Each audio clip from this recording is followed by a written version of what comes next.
కర్కాటక రాశి వారికి సాక్షాత్తు ఆ శివయ్యే అదృష్టాన్ని ఇవ్వబోతున్నాడు. జూలై నెల 4, 5, 6 తేదీల్లో వీరి దశ మారబోతుంది. అఖండ రాజయోగం. మీరు ఎక్కడ ఉన్నా ఈ వీడియోని మాత్రం అసలు మిస్ కావద్దండి. అసలు కర్కాటక రాశి వారికి ఆ శివయ్య ఏ విధమైన అదృష్టాన్ని ప్రసాదించబోతూ ఉన్నాడు జూలై నెల 4, 5, 6 తేదీల్లో కర్కాటక రాశి వారి జీవితంలో కలగబోయే మార్పులు ఏమిటి, వీరికి ఏ విధమైన అదృష్టం కలగబోతూ ఉంది, అన్ని విషయాల గురించి కూడా ఇప్పుడైతే మనం క్లియర్గా ఈ వీడియో ద్వారా తెలుసుకుందాం. శ్రీ కోయదేవతల జ్యోతిష్యాలయం ఫోన్ ద్వారా జ్యోతిష్యం చెప్పబడును. కాశీ అఘోరాల వద్ద వాక్సిద్ధి మంత్రసిద్ధి పొందిన వంశపారంపర్య జ్యోతిష్యులు లక్ష్మణ్ రాజు గారు మీ సమస్యలైన ధనం నిలకడ లేకపోవటం, వ్యాపార సమస్యలు, వివాహం ఆలస్యం, ప్రేమ, సంతానం, భార్యాభర్తల సమస్యలు, శత్రుదోషం, పీడకలలు, వంశవృద్ధి లేకున్నా, ఆరోగ్య మానసిక సమస్యలు ఉన్నా మీ పేరు జాతకాన్ని బట్టి ఫోటో చూసి అద్భుతమైన జ్యోతిష్యం చెప్పగలరు. మంత్ర ప్రయోగాలున్నా, పూర్వీకుల దోషాలున్నా, స్త్రీ శాపాలున్నా, దిష్టి తీసిన నిమ్మకాయలు తొక్కి బాధపడేవారికి పనుదిష్టి ప్రభావం, చేతబడి, బాణామతి వంటి ఇతర ప్రయోగాలకు శక్తి పూజలు చేయబడును. మీకు ఎటువంటి సమస్యలు ఉన్నా 100% గ్యారంటీగా పరిష్కారం. ధన వశీకరణ, జన వశీకరణ, భార్యాభర్తల వశీకరణ, ప్రేమ వశీకరణ చేయబడును. దూర ప్రాంతాల వారికి ఫోన్ ద్వారా జ్యోతిష్యం చెప్పబడును. మీరెక్కడెక్కడో జ్యోతిష్యం చెప్పించుకుని నిరాశ చెంది ఉంటే ఒక్కసారి ఈ గురువుగారిని సంప్రదించి పరిష్కార మార్గం పొందండి. శ్రీ కోయదేవతల జ్యోతిష్యాలయం ఫోన్ ద్వారా జ్యోతిష్యం చెప్పబడును. ఎటువంటి సమస్యకైనా ఫోన్లోనే పరిష్కారం చూపబడును. అంతకన్నా ముందు మీలో ఎవరైనా కొత్తగా కనుక మన ఛానల్ని చూస్తున్నట్లయితే తప్పకుండా వీడియోని లైక్ చేయండి. తప్పకుండా మన ఛానల్ని సబ్స్క్రైబ్ చేసుకోవడం మర్చిపోకండి. సబ్స్క్రైబ్ చేసుకోవడంతో పాటుగా పక్కనే ఉన్న బెల్ ఐకాన్లో ఆల్ని ట్యాప్ చేయండి. ఈ విధంగా చేయడం ద్వారా మేము పెట్టే ప్రతి వీడియో కూడా మీకు నోటిఫికేషన్ రూపంలో కనిపిస్తుందండి. మీరు మిస్ కాకుండా మన వీడియోని చూడగలుగుతారు. ఇక వీడియోలోకి వెళ్ళిపోయి కర్కాటక రాశి వారి గురించి పూర్తి విషయాలు తెలుసుకుందాం. కర్కాటక రాశి వారికి సమయం అధికారులతో ఆచితూచి వ్యవహరించాల్సిన సమయంగా చెప్పవచ్చు. కీలకమైన విషయాల్లో జాగ్రత్త చాలా అవసరం. అనవసర ఖర్చులు జరిగే అవకాశాలు ఉన్నాయి కావున ధైర్యంగా ఉండండి. వైరాగ్యాన్ని అసలు దరిచేరనీయకండి. నవగ్రహ స్తోత్రం ఉత్తమ ఫలితాలను అందిస్తుంది. ముఖ్యమైన కార్యక్రమాలలో శ్రద్ధ పెంచండి. గ్రహదోషం అధికంగా ఉన్నందున అనాలోచిత పనులు వృధా కాలక్షేపం వద్దు. మౌనంగా ఉండడమే మేలు. ఉద్యోగంలో జాగ్రత్తగా వ్యవహరించండి. ఆర్థిక పరంగా జాగ్రత్తలు కూడా చాలా అవసరం. నవగ్రహ శ్లోకాలు చదువుకోండి. మీకు అన్ని విధాలుగా కూడా మేలు జరుగుతుంది. మీ జీవితం మునిపెన్నడు కూడా చూడలేనటువంటి రీతిలో ఈ సమయంలో మారిపోతుందని చెప్పడంలో కూడా సందేహం లేదు. ఈ జూలై నెల కర్కాటక రాశి వారి జీవితంలో కొన్ని శుభ మార్పులు అయితే జరగబోతూ ఉన్నాయి. వీరు ఈ సమయాన మట్టిని పట్టుకున్నా సరే బంగారమేనా అన్నట్లుగా వీరి జీవితం మారిపోబోతోందండి. జూలై నెల ఈ కర్కాటక రాశికి సంబంధించినటువంటి వారికి అన్ని విధాలుగా కూడా చక్కటి అనుకూలత అనేది అధికంగా ఉంటుంది. మీరు ఏ పని చేపట్టినా విజయాన్ని చూస్తారు. ఈ రాశి వారికి జూలై నెల 2025 ఓర్పు మరియు జాగ్రత్తలతో గడపాల్సిన సమయంగా చెప్పవచ్చు. గ్రహాల స్థానాల రీత్యా ముఖ్యంగా ఆరోగ్యం మరియు ఆర్థిక విషయాల్లో కొన్ని సవాళ్లు అయితే కనిపిస్తూ ఉన్నాయి. మీ 8వ ఇంట్లో రాహువు, 2వ ఇంట్లో కేతువు, 12వ ఇంట్లో గురువు సంచరించడం చేత జీవితంలో పలు కీలక రంగాల్లో ఆకస్మిక మార్పులు ఎదురయ్యే సూచనలు అయితే ఉన్నాయండి. అయితే కొన్ని అనుకూలమైన గ్రహాల సంచారాలు మీకు ఉపశమనాన్ని ఇస్తాయి.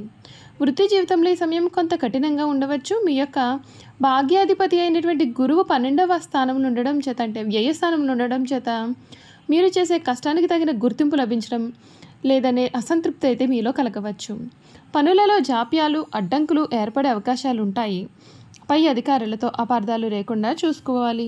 జూలై నెల 16వ తేదీ తర్వాత నుండి కూడా సూర్యుడు మీ రాశిలోకి రావడం చేత మీలోని ఆత్మవిశ్వాసం పెరిగిన అహం కూడా పెరిగే అవకాశం ఉంటుంది. ఇది సంబంధాలను కూడా దెబ్బతీయవచ్చు. ఈ నెలలో వివాదాలకు దూరంగా ఉంటూ ఓపికగా మీరు మీ పని చేసుకుపోవడం ఉత్తమ ఫలితాలను అందిస్తుంది. ఆర్థిక పరంగా ఇది కొంత గందరగోళంగా ఉండే మాసంగా కూడా చెప్పవచ్చు. 2వ స్థానము అంటే ధనస్థానంలో కేతువు ఉండడం చేత డబ్బును కూడబెట్టడం కష్టంగా మారవచ్చు. 8వ ఇంట్లో ఉన్నటువంటి రాహువు ఆకస్మికంగా భారీ ఖర్చులను తెచ్చిపెట్టే అవకాశం ఉంటుంది. ఆరోగ్య సమస్యలు లేదా ఇతర ఊహించని కారణాల కారణంగా అప్పులు చేయాల్సిన పరిస్థితి కూడా రావచ్చు. అయితే జూలై 26 వరకు కూడా మీ లాభాధిపతి అయినటువంటి శుక్రుడు లాభస్థానంలో ఉండడం చేత ఆదాయం వస్తూనే ఉంటుంది. కానీ వచ్చిన ఆదాయం వచ్చినట్లే ఖర్చు అయిపోయే అవకాశాలు ఉన్నాయి కనుక ఇటువంటి విషయాల్లో మీరు తగిన జాగ్రత్తలు పాటించాలి. ఈ నెల రిస్క్తో కూడినటువంటి పెట్టుబడులకు దూరంగా ఉండడమే మేలు. అప్పులు ఇవ్వకపోవడం కూడా ఈ సమయంలో మంచే జరుగుతుంది. కుటుంబ జీవితంలో కొన్ని సవాళ్ళు అయితే కనిపిస్తూ ఉన్నాయి. మీ మాటల కారణంగా కుటుంబంలో అపార్థాలు అనేవి రావచ్చు కాబట్టి కొంచెం జాగ్రత్త వహించండి. అత్తమామలతో సంబంధాలు సున్నితంగా ఉంటాయి. మీ 7వ ఇంటికి అధిపతి అయినటువంటి శని 9వ ఇంట్లో ఉండడం చేత జీవిత భాగస్వామితో సంబంధం స్థిరంగా ఉన్నప్పటికీ కూడా వారి యొక్క ఆరోగ్యం గురించి ఆందోళన అయితే ఉంటుంది. అయితే ఈ నెలాఖరున మీ యొక్క 5వ ఇంటి అధిపతి అయినటువంటి కుజుడు మీ 3వ ఇంట్లోకి ప్రవేశించడం చేత వారి పిల్లల విషయంలో చొరవ తీసుకునే ధైర్యం అయితే పొందుతారు. ఇది మంచి మార్పు అనే చెప్పాలి. ఈ రాశి వారి ఆరోగ్య విషయంలో ఈ సమయం ఎక్కువగా జాగ్రత్తలు తీసుకోవాల్సి ఉంటుంది. ఎందుకంటే కొన్ని గ్రహాల స్థానాలు మీ యొక్క ఆందోళనకు కారణం కావచ్చు. 8వ ఇంట్లో రాహువు సంచారం కారణంగా ఆకస్మిక అనారోగ్యాలు, ప్రమాదాలు లేదా శస్త్రచికిత్సల వంటివి జరిగే అవకాశం ఉంటుంది. 12వ ఇంట్లో గురువు ఉండడం చేత ఆసుపత్రి ఖర్చులు కూడా ఉండవచ్చు. జూలై నెల 16వ తేదీ తర్వాత సూర్యుడు మీ రాశిలోకి రావడం వలన వేడి, తలనొప్పి మరియు జీర్ణ సంబంధిత సమస్యలు పెరగవచ్చు. ప్రయాణాలలో, ఆహారం విషయంలో మరియు వాహనాలు నడిపే సమయంలో కూడా అత్యంత జాగ్రత్తగా వహించడం చాలా అవసరం. వ్యాపారస్తులకు ఈ సమయం వృద్ధి నెమ్మదిగా ఉండవచ్చు. గ్రహస్థితులు ప్రతికూలంగా ఉన్నందున కొత్త వెంచర్లు లేదా వ్యాపార విస్తరణ గురించి ఆలోచించకపోవడమే మేలు. భాగస్వాములతో గొడవలు, ఆర్థిక లావాదేవీల్లో మోసపోయే ప్రమాదాలు అయితే కనిపిస్తూ ఉన్నాయి. వ్యాపారాన్ని కాపాడుకోవడం పైన దృష్టి పెట్టాలి. అప్పుల విషయంలో కొంచెం జాగ్రత్త వహించాలి.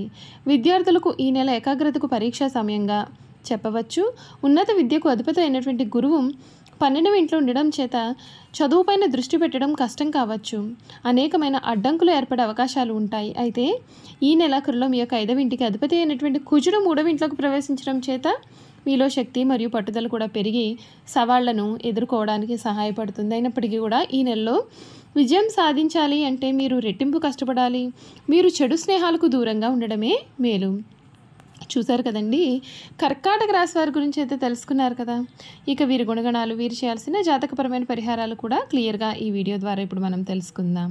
పునర్వసు 4వ పాదం, పుష్యమి 1, 2, 3 4 పాదాలు, ఆశ్లేష 1, 2, 3 4 పాదాల్లో జన్మించిన వారు కర్కాటక రాశికి చెందుతారు. కర్కాటక రాశి వారు అందరి చేత గౌరవింపబడేవారుగా ఉంటారు. ఆధ్యాత్మిక మత విశ్వాసాలు కలిగి ఉంటారు.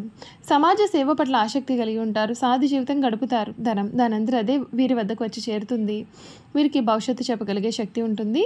ప్రశాంతత, వాత్సల్యం వీరి ముఖంలో కనిపిస్తుంటుంది. ఈ రాశిలో జన్మించిన వారు మనసు పరిపరి విధములుగా ఉంటుంది. కొంతకాలం ఉత్సాహము, ఆశ, సంతోషము వెల్లివిరుస్తుంది. మరికొంతకాలము విషాదము, నిరాశ, దిగులు కలుగుతుంది.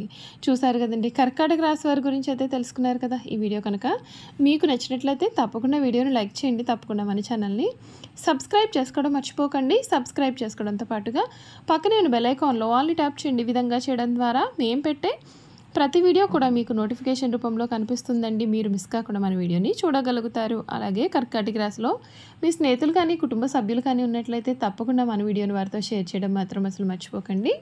Thank you for watching.